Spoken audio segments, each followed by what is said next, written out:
সামাজিক মাধ্যমে মন্ত্রী সুধাংশু দাসের পোস্টকে কেন্দ্র করে বিধানসভায় বিরোধী কংগ্রেস দলের বিধায়করা প্রতিবাদ বিক্ষোভ প্রদর্শন করার পাল্টা প্রতিবাদে শুক্রবার বিধায়ক সুদীপ রায় বর্মনের বাড়ির সামনে কালো পতাকা নিয়ে বিক্ষোভ প্রদর্শন করা হয়।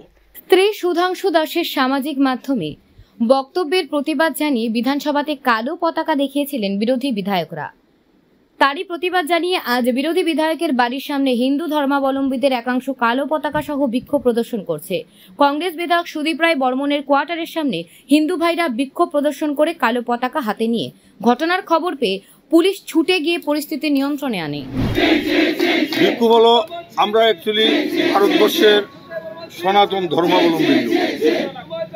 সনাতন ধর্মকে নিয়ে যে কটাক্ষ করে এবং সনাতন ধর্মের বিরুদ্ধে সনাতনকে নিয়ে যে কথা বলে, এটা সনাতনীদের অন্তরে লাগে, সনাতনীদের অন্তরে ব্যথা পায়।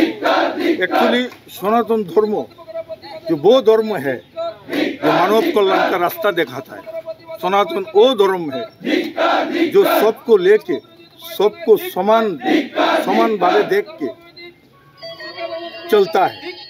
और आज जे ওই সনাতনকে নিয়ে যে কটাক্ষ করে, এটারই প্রতিবাদ স্বরূপ আমরা এখানে বিক্ষোভ মিছিলে আমরা এখানে জমায়েত করেছি।